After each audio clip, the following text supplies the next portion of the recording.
Tua Tagovailoa has been downgraded to doubtful for Week 17 against the Cleveland Browns in what could be a must-win game for the Miami Dolphins. We're going to talk about it because there could be a bigger picture play in the works with this situation. We will talk about all that. And oh yeah, it's the hip he had surgically repaired after that catastrophic injury at Alabama. We'll talk about it all. Smash the like button. Subscribe if you are new. And let's get into this.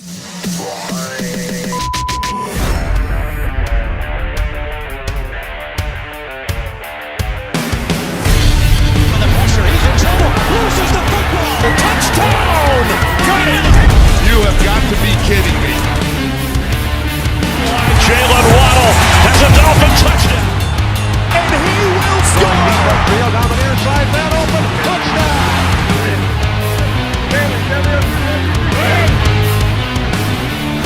The run from Tua Tagovailoa. Touchdown! He's going deep. It's going over the touchdown again.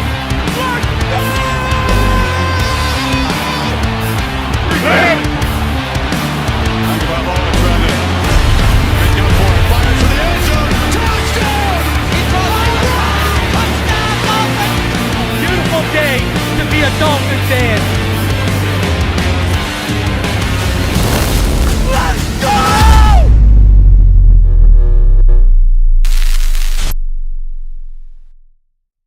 What is good, Fin Nation? What's good? It's your boy Reason. We are back here for another one. And I wish it was under better circumstances, as today has not been a good day for Dolphin fans so far. And we're going to talk about all of that. But before we do, I had a few donations I didn't get around to last show. So I did want to go through them. Matthew says, do you think Tua could ever be half as good as Allen, Burrow, or Lamar? Well, he's beat Lamar. He's beat Allen. Burrow is getting shut out 2 quarters into this Broncos game. I mean, you know, if you're talking like, is he ever going to have the legs or the athleticism that Lamar, Burrow, or Allen possess? Then no, he's never going to be the type of athlete those guys are. But if you're talking about being a passer from the pocket, then yeah, he's a better passer from the pocket than Allen and Lamar. Now, Reason, do you think the Dolphins make the playoffs? I mean, this was a question asked yesterday, and my answer yesterday would have been the same as it is today, even with how everything is going, and that is no. I don't think they make the playoffs because I don't think they deserve to make the playoffs. And then shout out to Patrick PL, the homie. He says, you losing your 4-legged family member literally weeks after I lost mine. Appreciate you. Connection goes deeper than just our Dolphin fandom. Appreciate you, PL. PL's been a big supporter of this channel. He's always been cool with me. We've, emailed back and forth before. He's a good dude. So shout out to you, PL. Thank you for the kind words, my friend. So a few things before we get into the main topic at hand. First of all, the Chargers won today. So now we are hoping the Broncos lose. And the Broncos right now are up 3-0 in the second quarter. And quite frankly, Joe Burrow has looked very indecisive in the pocket on critical downs today. They just turned the ball over on downs deep in the Broncos territory because he looked indecisive, dropping back on 4th down and ended up taking a sack. Burrows looked, and he took a sack like that earlier, a couple drives before that, I believe on a 2nd or 3rd down. He's looked very indecisive when he's dropped back today at critical times. So, hey, let's see. Let's hope the Bengals can do it because right now, I don't know how they're winning 3. I don't know how Denver's up 3-0 in Cincinnati. That's ridiculous. But hey, if the Broncos win, then we know the pain is over. So, let's keep it going here. Another thing, we needed the Chargers to lose twice. That dream is dead. We needed the Denver Broncos to lose twice. That dream is still, alive, albeit it looks like it might be getting close to being on life support. We also needed the Colts to lose 1 game. And if you didn't hear today, Anthony Richardson is not starting this week for the Indianapolis Colts.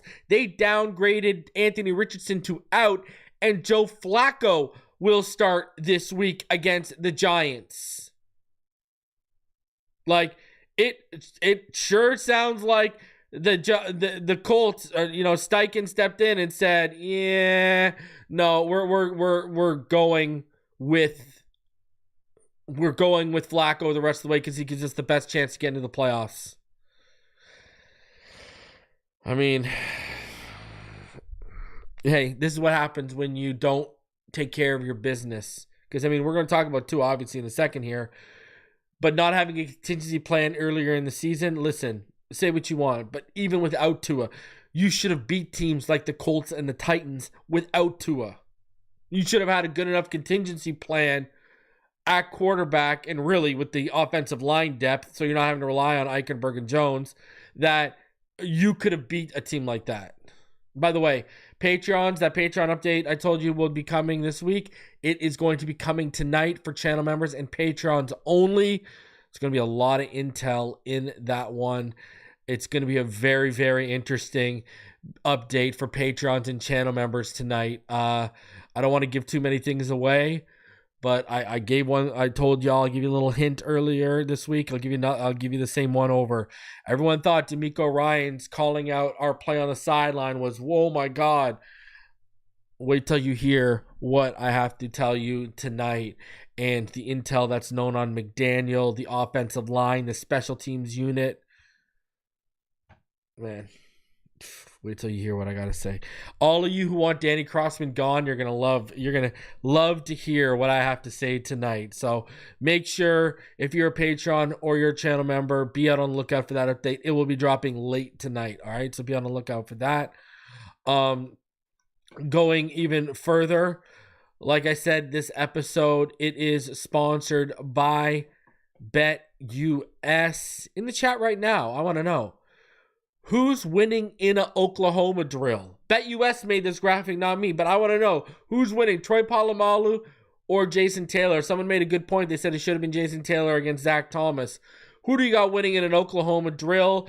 The Miami Dolphins have gone from 6.5 favorites in Cleveland tomorrow to, with the news of Tua dropping to doubtful, they have moved to 3-point favorites. They've lost about 3.5 points against the spread, but they still remain favorites going into Buffalo tomorrow.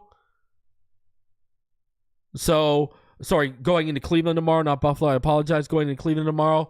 So go use betus.com. Use promo code YouTube150. That's YouTube150. If you want to make some money this weekend betting on some football, go use that code and you will get your first free deposits match by 150% up to $2,000. 24/7 customer service. Quickest payouts in the industry. Shout out to BetUS for sponsoring the channel. Who's winning in that Oklahoma drill? Let me know. All right, so let's get into it because this is not going to be a super duper uber long show today. We're just going to break it down. We're going to hop right into it.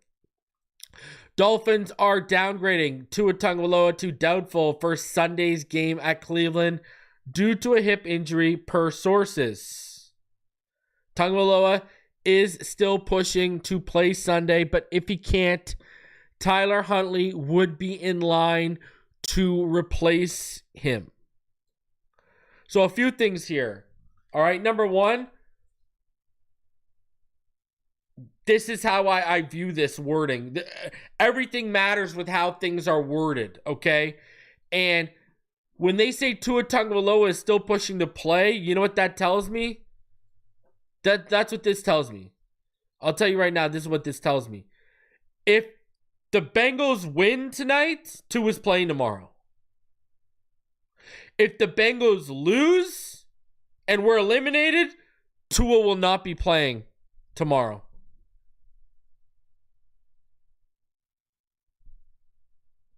That's basically how I read that.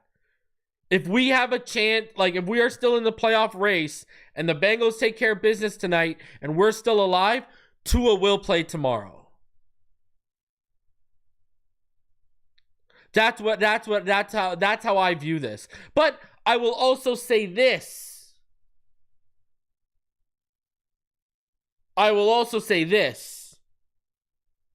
I still think we can win with Tyler Huntley.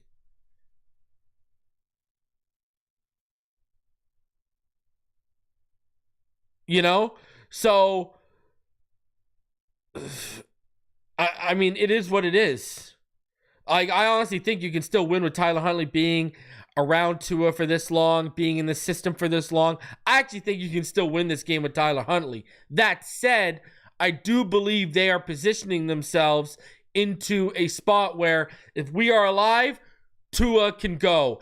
If we are out, Tua will not go.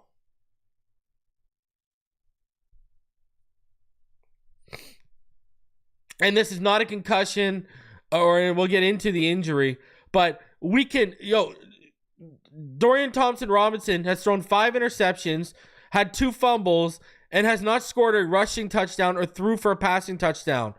Okay? They're probably going to score 6 points tomorrow against us.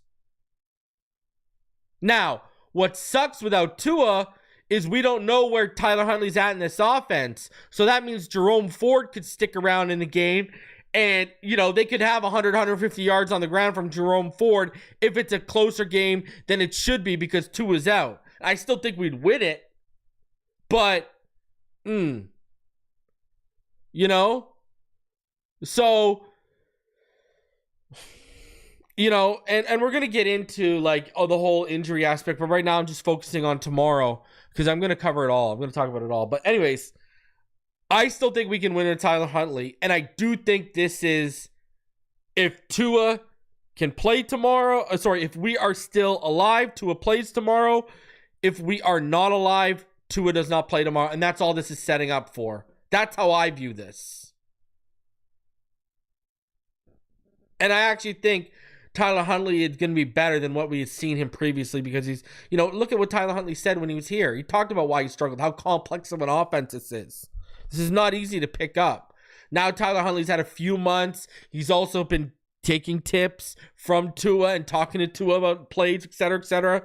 So that's where we're at. I think Tua goes tomorrow if we are alive. Even still, if he doesn't go tomorrow, I still think we can win with Tyler Huntley. I honestly do, because that's how bad they are. And I will get into Tua's durability. Don't worry about that. I'm just setting up, okay? We're setting up. I'll talk about all of that in a second, because I know people are already lining up, waiting to hear what I got to say about that. Now, further, the injury, specific hip. The question is this the same hip? Tracy Wolfson, she's an NCAA, NFL, NBA reporter for CBS. Quote, Tua told me last week it would be a challenge to play through the hip last week. Got through it, but obviously aggravated. Told me it's the same hip he had surgery on in college, but fortunately it's in a different spot.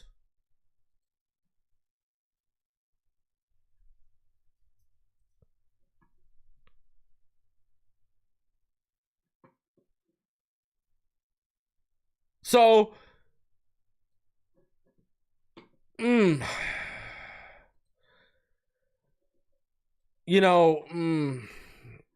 if it's in a different spot, man, I don't know. Because even if it's in a different spot, that just means it's getting, that just means, okay, it's in a different spot, but you fractured it in one spot. Okay, now you've hurt it in a different spot. So the fracture, okay, you didn't, it's not wherever the bruise or whatever is going on is, it isn't along the fracture line. Okay, that's great.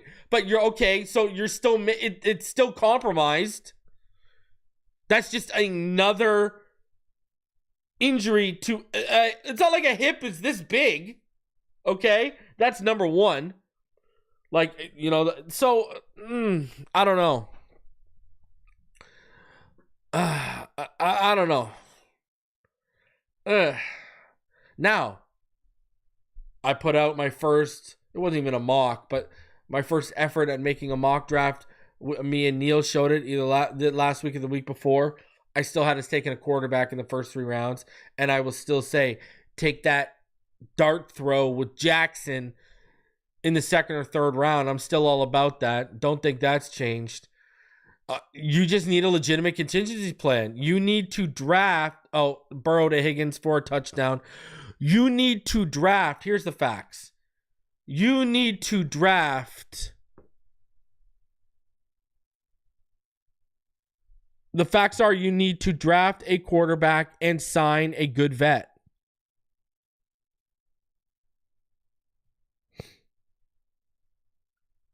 That's literally just what the facts are.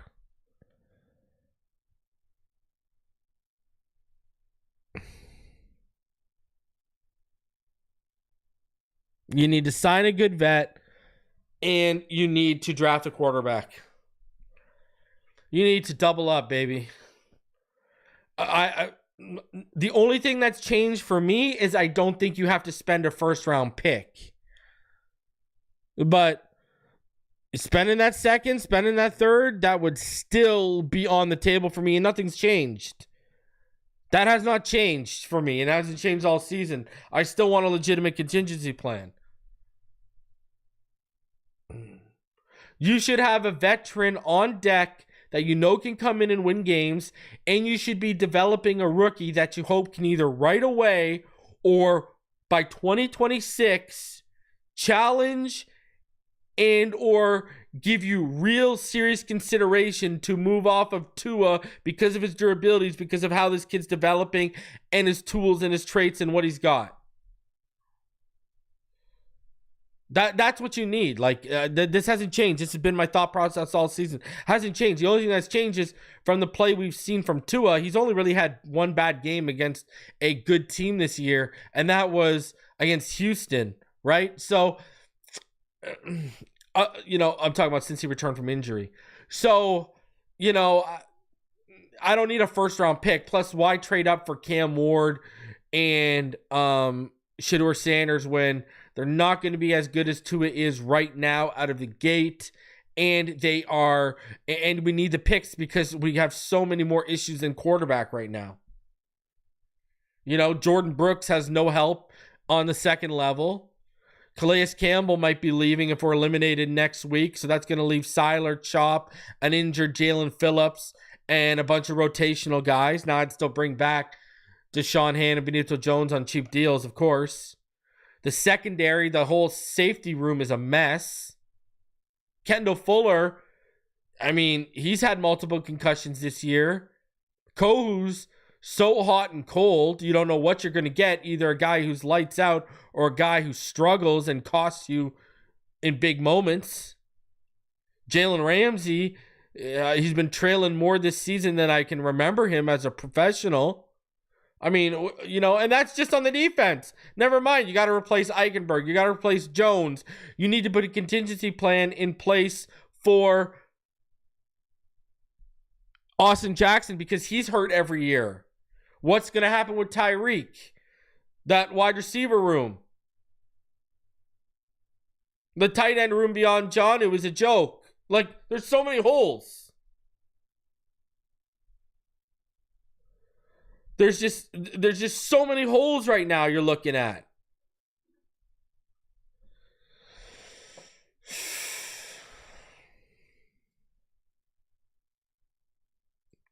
And listen, man, the durability issue with Tua Tagovailoa rears its ugly head again.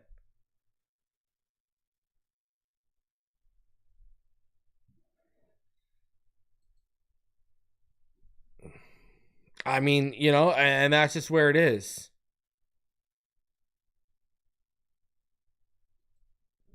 You need a legitimate contingency plan. And you know what? Set the next guy up better. Holy jeez. Set Tua and his potential, heir to that quarterback throne, whatever, if you draft the guy. I said it in 2019. October 2019, when I went on the Tuesday night panel and we started that whole thing before we drafted anyone, I said, I don't care if you draft Burrow, Tua, Herbert, Love, whoever. Build me what they have in Indianapolis and in Oakland. Because the Raiders were in Oakland at that time, and Indianapolis and Oakland had fantastic offensive lines, right? Age hadn't hit that offensive line in Oakland yet and slowed them down. I said, build me a freaking wall. Protect these kids. And it would be the same thing again. Holy jeez, build it right. If you're moving off Tua, build it right for a successor. If you're keeping Tua but drafting a kid that could be a successor, build it right for both of them. If you're just sticking with Tua and getting a really solid vet option, build it for both of them. This is not just a Tua issue. This is a team issue because you see how our run game suffers because of the inefficiencies with this offensive line. What good's having all these shiny toys if the offensive line is going to hold you back from using them? Jesus Lord. Like, this quarterback has this many durability issues, and you still play with the offensive line the way you do. It's crazy. For all of you that are going to be watching that Patreon update and reading the channel member update, wait till you see what I say about the offensive line, man. It's disgusting. Anyways, this durability thing, it's not changed what I've said all season. You need a contingency plan. You need to get a legitimate vet option, and you need to draft a kid. The only thing that has changed is Tua's play has showed, okay, you don't need to trade up into the top 10 and get a quarterback.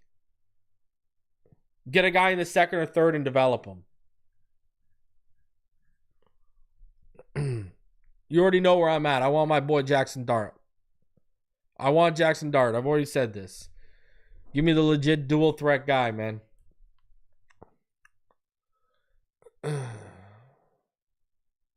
There's a lot of guys in that draft. I know they're probably going to really like Carson Beck. I don't think Quinn Ewers is going to come out. I think he'll enter the transfer portal. I don't think they'll be bad enough to get Cam Ward or Shedeur Sanders. We haven't heard a decision on Jalen Milroe. If I was Jalen Milroe, I'd go back. Jackson Dart, Dylan Gabriel, I really like Curtis Rourke out of Indiana. Will Howard out of Ohio State.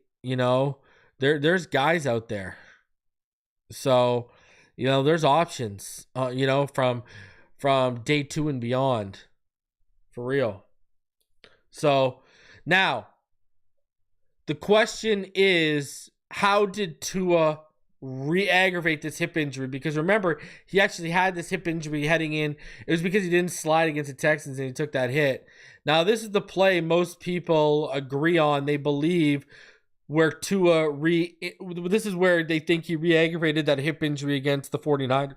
Watch what happens. Look at both stunts, and they just crush him, right? Like, look where he takes the hit. Look at, like he falls down on his, he goes down, like he's taking that low on the hip right there, right? And he comes down on it. So that's where people think he re-aggravated this hip injury. But you see Bosa comes through, boom, on the stunt, he's through. Isaiah Wynn, not a good effort, and there you go. But anyways, that is where the hip injury they think came from. Obviously, and, it was where Tua stood firm in the pocket and delivered a dime to Tyreek that he dropped. But yeah, that's that's where we're at right there, where they believe that a majority of people believe that's where he got his hip injury re-aggravated. And remember what Tracy Wolfson had said that I showed you guys, right? He said it would have been a challenge to play through the hip last week, and he did. And he got through it, but he aggravated it. So,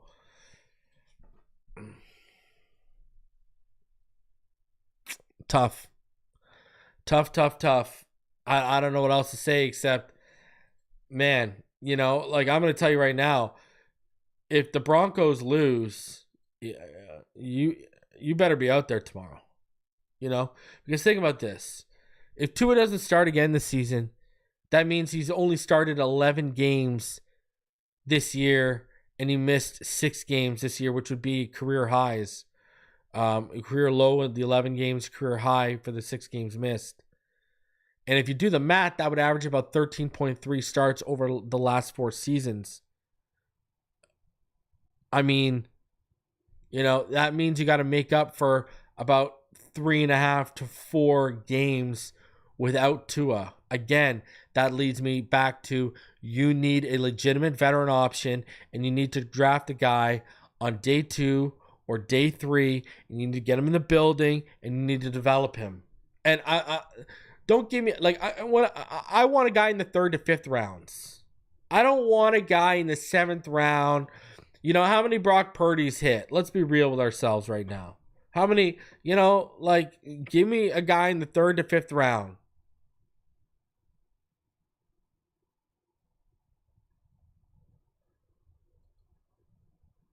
And, when it's all said and done, we are projected to have the easiest schedule in football this year. Again, I go back to, there's games you can sit and point at. Whether Tua was in or not, we should have won. Tomorrow is one of those. Whether Tua starts or not, we should beat a Dorian Thompson-Robinson-led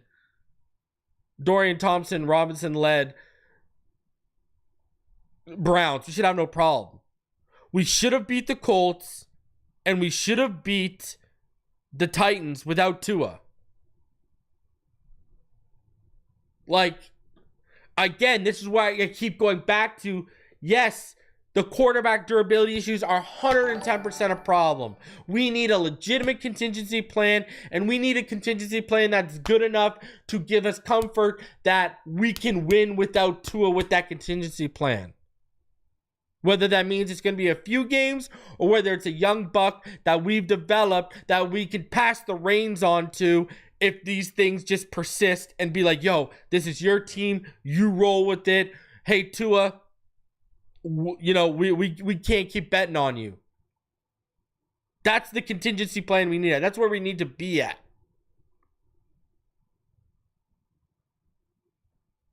But it's deeper than quarterback. This has always come back to roster construction. That's what this has always come back to, is roster construction and coaching. Coaching is why we can't get all 3 phases to play complementary football in critical games and critical moments consistently enough, right? They played complementary football in the 4th quarter against the San Francisco 49ers. They handled their business. But they don't see them do that consistently enough. So you cannot be at a point, you can insert anyone. You can insert Burrow, insert Allen, insert Mahomes, whoever. If your team is built where if those guys don't have a good day, you don't stand a chance at winning, hasn't been built properly. Look at Mahomes. What are they, scored 30 points twice this year? And look at their record.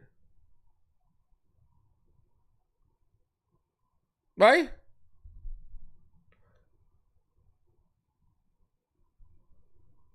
Go look at Josh Allen this year. Josh Allen's been phenomenal. But go watch Josh Allen against the Colts this year.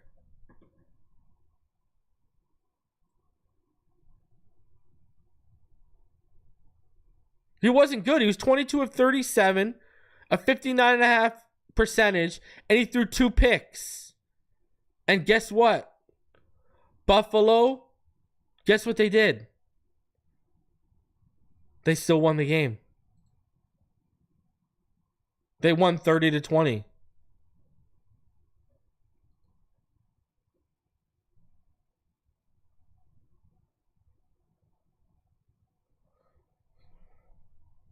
I mean, go look at how bad Josh Allen was against Houston. They lost 23-20. Josh Allen threw for 131 yards and a touchdown. Do you think Tua could throw for 131 yards and a touchdown and we lose by 3 points, let alone put up 20 points? I mean, he's 9 of 30. Do you think Tua could go 9 of 30, 131 yards and a touchdown, and we lose by only 3 points and we find a way to put up 20 points? No. We would lose that game 23-7. Jared Goff against the Texans throws 5 interceptions. The Lions find a way to win. You figure it out. This is why I keep telling y'all this is much deeper than the quarterback right now. And this is why I was telling y'all when Tua was out. Do y'all really think he's going to come back and fix all this? And we've got our answer. He didn't. He tried, and we had a little hope for a bit there. Then it's fallen off a cliff.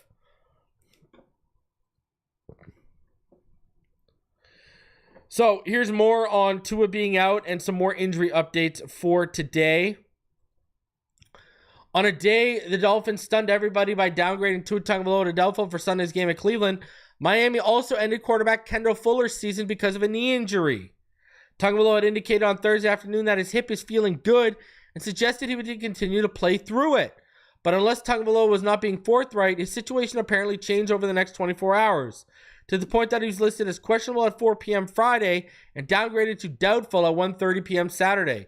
Tyler Huntley likely will start in Tua Tagovailoa's expected absence. Huntley told the Miami Herald on Friday that the Dolphins told his agent they want to re-sign him for the 2025 season.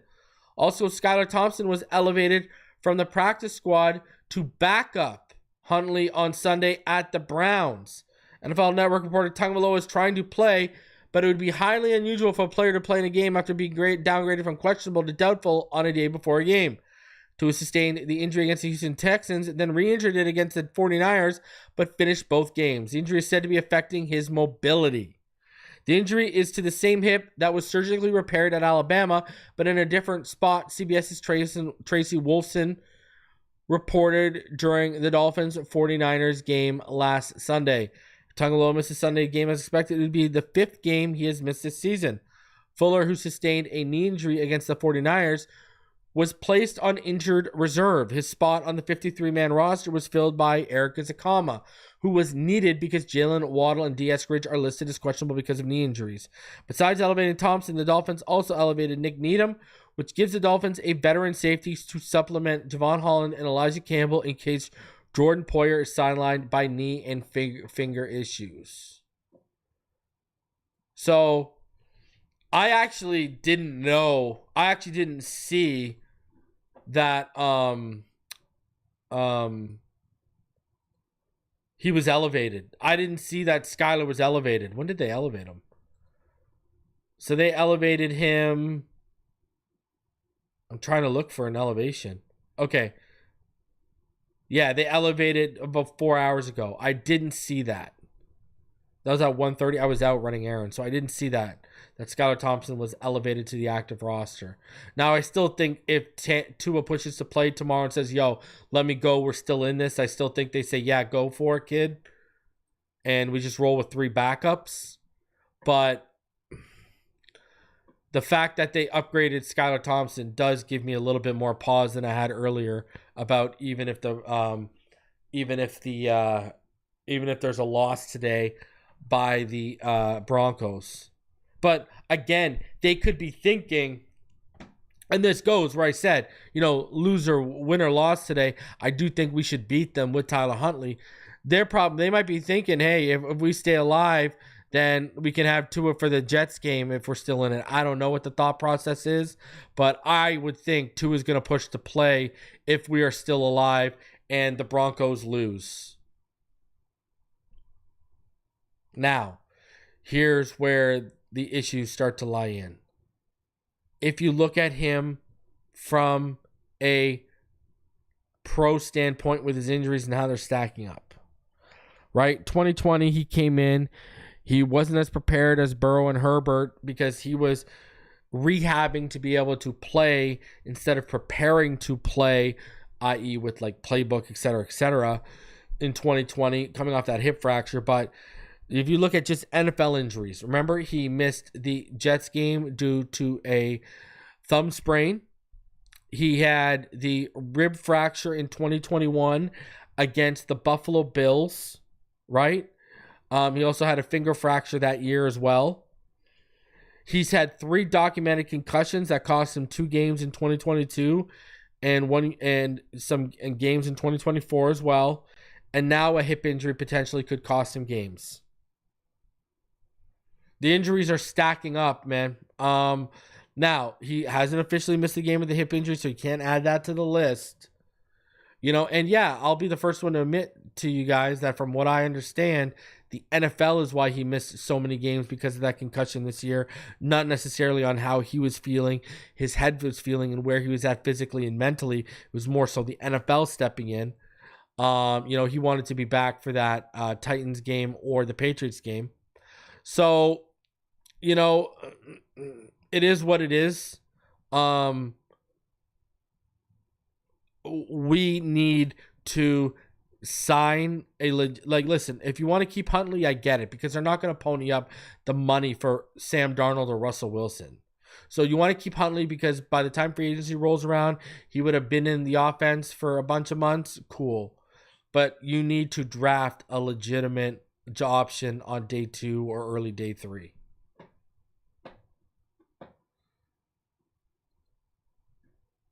That's where I'm at. I want to see a legitimate backup option, whether that comes to the draft or a vet. Figure it out. And I want the O-line fixed, but I want not only the starting offensive line fixed, I want the depth for the offensive line fixed. Because when Tua is healthy, I want him to be protected. Or if the young drafted kid or the legitimate veteran option have to come in, I want them to be protected as well. They were already going to have those, either the rookie or the backup vet are going to have enough on their plate to worry about, that I don't want to be adding things to their plate, i.e., your protection sucks, and because the offensive line is so compromised, by the way, kid, you don't have a run game too. It's on you. Go get them. No. Like, Lamar Jackson is having a actual MVP worthy season compared to what it was last year. And they've always given him an offensive line, and they gave him King Henry. They've tried to make it. They spent draft picks on Rashad Bateman. Zay Flowers. They've tried to make it as easy as possible on him. Joe Burrow. They tried to make it as easy as possible on him. Justin Herbert, Harbaugh's tried to make it as easy as possible on him. Sean Payton, Bo Nix tried to make it as easy as possible on him. We are one of the few teams that create obstacles for our own players and say, yeah, go out there and overcome them, guys.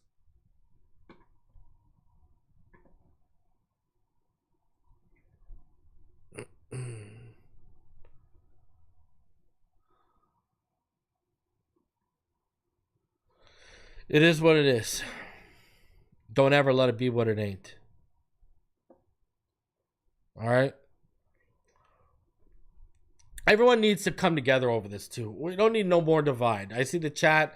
They're going at each other over this divide right now. Listen, everything can be true. He's the best quarterback we've had since Marino, but his durability is a major, major concern.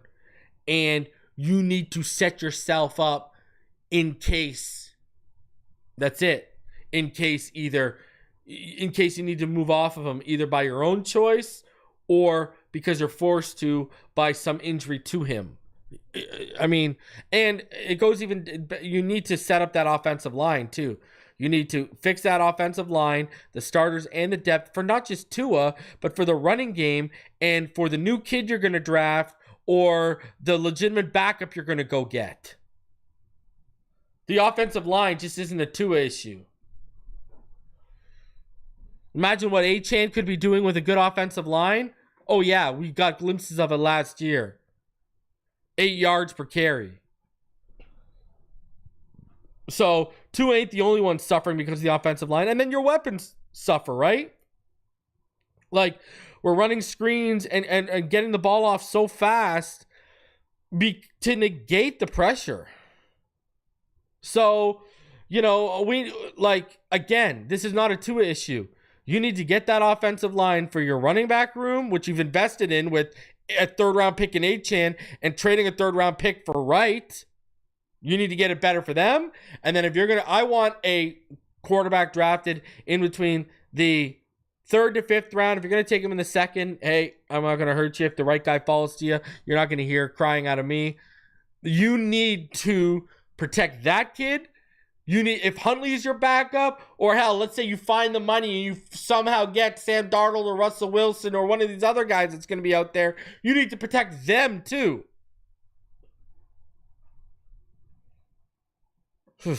Listen, hey, Chris Lemons, I've already talked. He says, can we get T. Higgins, big body receiver, tired of these little, bro? That's one of the guys I've talked about. If you want to go get another premier receiver in free agency, that's who I'd go after. I'd move off of Tyreek and get T. But listen, I'm going to tell you what I told someone yesterday. This is theory, okay? This is theory. This is theory. All right. From what I understand, we were trying to move up for Rome Odunze. We were sniffing around to see what it would cost to move up and try and get Rome Odunze last year's draft. If we are in striking distance, because I think you can only spend $30 million on one guy. I don't think you can spend $30 million on two guys. I'd rather put that other $20 to $30 million into the O-line. Anyways, Tet McMillan, man. If we could get Tet McMillan, I don't think there is a more perfect package for what this team needs to complement Waddle and the passing game in this draft than Tet McMillan from Arizona. I honestly believe that. I look at his package, his skill set. That is exactly what we need, and I don't think there's a better fit in the draft from a receiver standpoint than Tet McMillan. So, I think Tet, man, he would be unbelievable in this offense. Man, 6'5", 215, 220, monster at the catch point, monster after the catch. Oh, man, I would take Tet McMillan in this offense. We'd be set, and it'd be cheap. We'd be set. We wouldn't have to worry about receiver. You just roll with Waddle, Tet, and Malik as your top three, and then fill in as you need it behind them. Tajay Washington will come back, bring back River Craycraft on the cheap. Do what you got to do to fill up behind them, but you don't need anything major. You're done. So it's the same thing as last year. Everyone thought I was crazy wanting to trade up for Brock Bowers. Do y'all think I'm crazy now after you've seen 1 year and what he's played with? Imagine what he would have done in this offense. Like, that's it. I don't think they will. But if they were to draft someone this year, like, maybe like a Tyler Warren, obviously everyone knows my boy's coming out, Luke Lachey. There's a lot of good tight ends. Mason Taylor from this class. You know what I mean? Harold Fannin from Bowling Green. I would be running nothing but 12 and 22 personnel. Like, that's all I'd be doing. It's just 12 and 22 personnel. Same thing if I would have taken Brock last year. So, but I do think we got needs, man. I think edge is a quiet need in the draft that everyone's going to think we're not going to do because we just drafted Chop. Mason Graham, Kenneth Grant, Deion Walker. I would love one of those defensive tackles. Obviously everyone knows I would love Tet McMillan. I just gushed over him. There's quarterbacks I'd be happy with in this draft on day 2 and day 3. Jackson Dart, Dylan Gabriel, Rourke, Howard, guys that you could develop. So, because I don't think Ewers and I don't think Milroe will come out this year. I really don't. They would be smart to go back if they could. We need safeties. We need safeties bad. I'm a fan of Malachi Starks. I think he's a beast. But I can already pretty much tell you one of my man crushes this early on is because you know I love my Iowa boys. I don't know why. But I love Xavier and Wakba from Iowa as well. Nick Emanawari is out there. Then there's linebackers. Harold Perkins is probably coming out. He's injured a little bit though. He might return though, I think, actually, because he's been injured so much. But Barrett Carter, Jalen Walker, Danny Stutzman, there's guys coming out. But I think Harold Perkins probably is going to return because he's injured this year. Either way, a lot of guys coming out. So a lot of draft needs. We need corner too. So it's just adding up. And line. It's just crazy. Smash that like button. Subscribe if you're new. Tua, we will find out tomorrow what the deal is. Hopefully the Bengals take care of business as they're driving right now, and we are still playing for a playoff berth. We will find out. I will be live tomorrow for the game around 4 o'clock. Make sure you tune in. As always, fins up all day, every day. Enjoy the rest of your Saturday. We'll see you on the next one. Shout out to BetUS for sponsoring.